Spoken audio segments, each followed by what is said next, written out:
اعوذ باللہ من الشیطان الرجیم بسم اللہ الرحمن الرحیم اللہم صلی اللہ محمد وآل محمد وجل ولی کل فرج۔ گناہ کیا ہے؟ گناہ اللہ تعالیٰ کے حکم کی نافرمانی کو کہتے ہیں۔ گناہ کی ڈیفینیشن ایک ہی جملے میں کر دوں، یعنی اللہ تعالیٰ جس کام سے روکے اور بندہ نہ رکے وہی گناہ کہلاتا ہے۔ اللہ کے نبی صلی اللہ علیہ وآلہ وسلم ارشاد فرماتے ہیں، یہ حدیث پاک مسند احمد، ترمذی شریف، سنن ابن ماجہ میں موجود ہے۔ اللہ کے نبی نے ارشاد فرمایا، جب مومن گناہ کرتا ہے تو اس کے دل پر ایک سیاہ رنگ کا دبا لگ جاتا ہے، اور جب مومن استغفار توبہ کر لیتا ہے تو اس کا دل صاف ہو جاتا ہے۔ یہی تو وہ زنگ ہے جس کے بارے میں اللہ تعالیٰ نے قرآن حکیم میں فرمایا، یہ ہرگز نہیں سمجھیں گے کیونکہ ان کے دل زنگ سے بھر چکے ہیں، ان کے دلوں میں برے اعمال کی وجہ سے زنگ لگ چکا ہے، ان کے دلوں کو زنگ لگ چکا ہے، اور اللہ کا عذاب نازل ہوتا ہے گناہ گار پر۔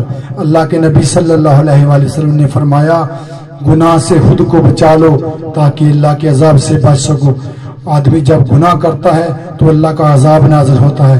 جب اللہ کا عذاب نازل ہوتا ہے دنیا بھی بگڑ جاتی ہے، آخرت بھی نہیں ملے گی۔ گناہ کرنے کی وجہ سے آپ کا رزق بھی روک دیا جائے گا، اولاد نافرمان ہو جائے گی۔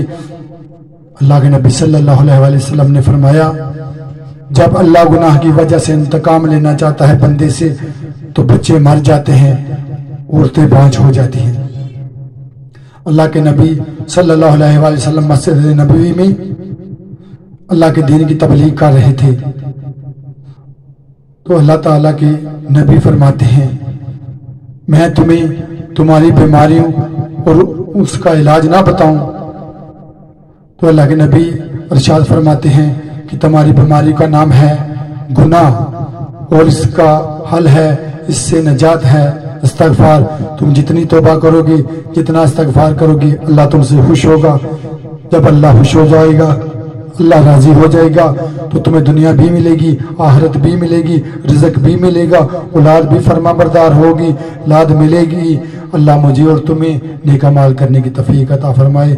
اللہ محمد وآل محمد کے راستے پر چلنے کی توفیق عطا فرمائے۔ آمین ثم آمین۔ اللہم صلی علی محمد وآل محمد وجل ولی کل فرج۔